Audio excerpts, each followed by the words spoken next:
Olá pessoal, seja muito bem-vindo ao canal Lendo Querendo. E hoje então, tá certo? A gente vai conversar um pouquinho sobre um livro de Machado de Assis, tá bom? Mais outro livrozinho dele aqui no canal, tá bom? Lembrando que tem uma playlist em si, tá bom? Chamada Machado de Assis aqui no canal. E naquela playlist em si vocês vão encontrar tudo que eu já resenhei aqui do autor no canal. Então eu vou deixar o link dessa playlist em si lá embaixo na descrição do vídeo. Então se você gosta do autor, ou se você já leu alguns livros dele e quer saber mais a respeito, tem já um vídeo aqui no canal, tá bom? E esse livro que vamos conversar dele hoje, tá bom? Foi o primeiro romance que Machado de Assis escreveu em si, tá bom? E foi um romance que, veja só vocês, né? Foi publicado pela primeira vez em 1872, né? E sim, minha gente, foi publicado em folhetim, tá bom? Enfim, dava um tempozinho aí para ser publicados capítulos, tá bom?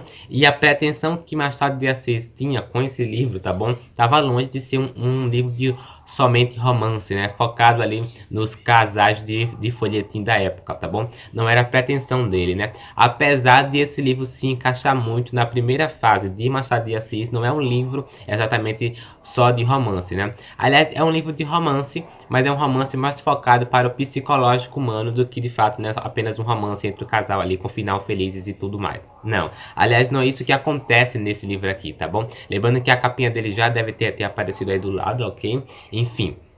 Mas não é isso que acontece nesse livro aqui, tá bom? O que acontece nesse livro é muito mais do que isso, ok? Aqui nessa história em si, a gente vai conhecer em si o personagem Félix, tá bom? A narração é em terceira pessoa, também focada muito nele, tá bom? Então Félix, gente, é esse cara que, se fôssemos dizer numa linguagem mais curta, assim, contemporânea, né, moderna em si, seria um cara ali que gosta meio que de curtir a vida, né? De ficar com as mulheres ali em 6 meses, tá bom? Ele troca de mulheres a cada 6 meses. E ele fala uma frasezinha aqui que eu anotei aqui, tá bom? Os meus amores são todos semestrais. Duram mais que as rosas, duram 2 estações. Então assim, tá bom? Ele fala realmente, né, que não gosta muito desse lado romancesco, né? Daquela questão de você se comprometer ali com a pessoa a vida toda, né? Porque ele fala que gosta ali de trocar exatamente a cada 6 meses, né? Ele fica meio que enjoado, ele fica comprometido demais ali. É como se a liberdade dele fosse meio que tirada ali dele, entendeu? E ele está ali, tá bom? O último desses relacionamentos, né? A gente vai acompanhar aqui no livro, né? Que é uma das primeiras cenas, né? É quando ele tá terminando ali com Cecília, tá bom? Que demorou até um bom tempo ali com ele, né? Se eu não me engano, ela demorou 1 ano com ele, né? E ele estava se sentindo muito comprometido em si com ela, tá bom? Então é essa a explicação que ele dá aqui na história. Aliás, ele vai falar o seguinte, ó. E por que nunca mais, né? Ela pergunta. Ela vai dizer, Cecília, disse o doutor. Lembrando que o Félix em si, ele é médico, tá bom? Ela vai dizer, deitando fora o charuto, apenas encetado.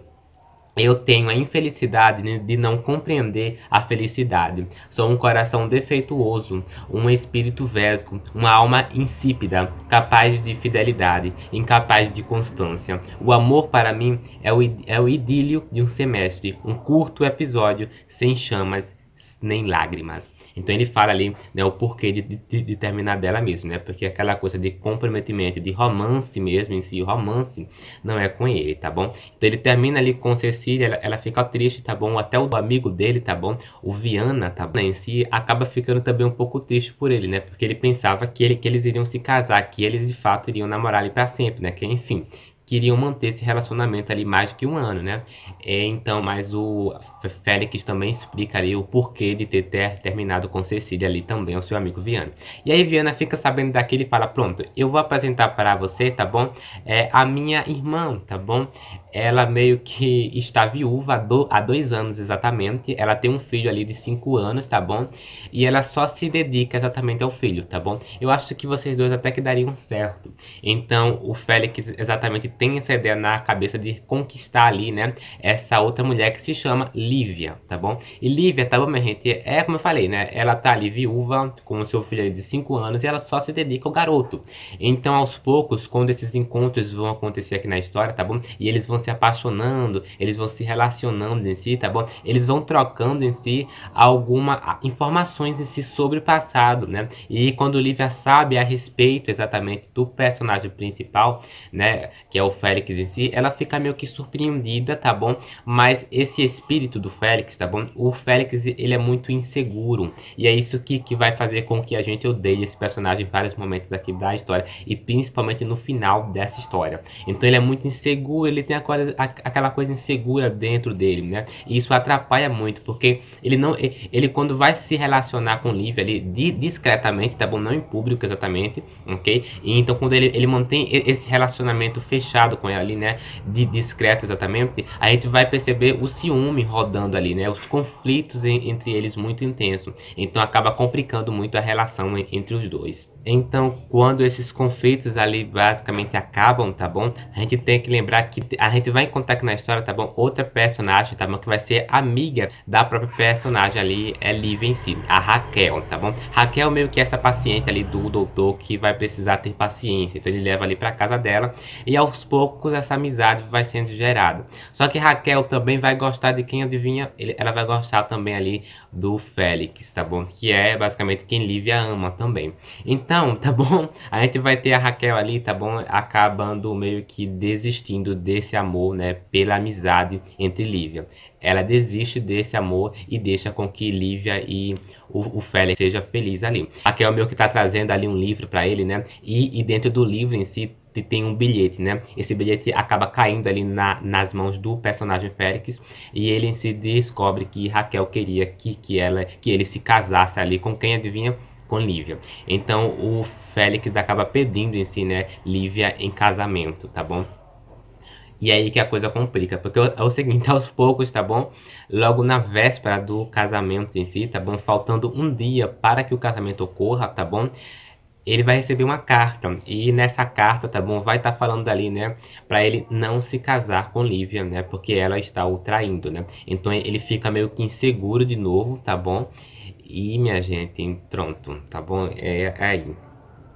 Uma descrição importante que nós temos que lembrar ali, meio que um pouco antes disso, né? Antes da véspera do casamento em si, né? Depois de algumas brigas entre eles, né? Entre Lívia e o Félix em si, ela vai falar o seguinte em um momento aqui na história, tá bom? Olha. O amor não é isso que o Senhor diz, não nasce de uma circunstância fortuita, nem de uma longa intimidade. É uma harmonia entre duas naturezas que se reconhecem e completam. Por mais semelhante que seja o nosso espírito, sinto que Deus não nos fez para que o amor nos unisse. Então ela fala ali um certo momento em si a respeito ali do Félix, né? E assim, eu não vou contar mais nada, tá bom? Eu não dei spoiler exatamente, tá bom? Vai acontecer ali algumas coisinhas a mais aí à medida que a história avança. Mas não se preocupe, tá bom? Esse não é um livro que se estrague com spoiler, tá bom? Ao contrário, tá bom? É um livro que merece ser mais lido do que em si comentado ao total. Ele não vai perder a essência dele. E aqui no primeiro romance de Machado de Assis em cima, gente... Aqui a gente já vê indícios, né, do Machado de Assis de Dom Casmurro. Alguns críticos mesmo, né, analisam dizendo que esse livro em si tem um pouco de baseamento de inspiração ali em Shakespeare, tá bom?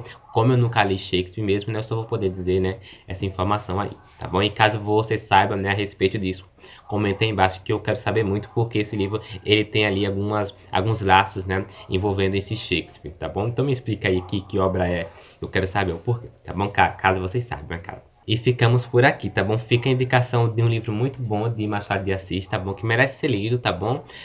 E é um livro que passa, se você ler, no tic-tac. Eu demorei pra ler esse livro, tá bom? Porque eu não tinha pegado ele pra ler, tá bom? Não tinha tantas leituras em andamento que eu acabei não pegando ele. Mas quando eu peguei ele mesmo, tá bom? Eu não demorei muito pra terminar não, tá bom? Foi numa sentada. Apesar de que eu precisei em alguns momentos, né, saber o significado de algumas palavras ali que eu não tava entendendo. Mas eu entendi completamente. E a narrativa de Machado de Assis não tá tão difícil aqui não. Dá pra ler numa boa, tá bom? Não viu o Machado de Assis de Dom Casmurro ou de Memórias Póstumas, não, tá bom? Dá pra ler calmamente, tá bom? E se você gostou do vídeo, não esquece de se inscrever no canal caso seja novo, ativar o sininho também, isso é muito importante, ok? Comentar aí embaixo também e deixar o seu joinha, não saia do vídeo sem deixar o joinha, isso é muito importante, compartilhar o vídeo e nos vemos no próximo vídeo, até lá.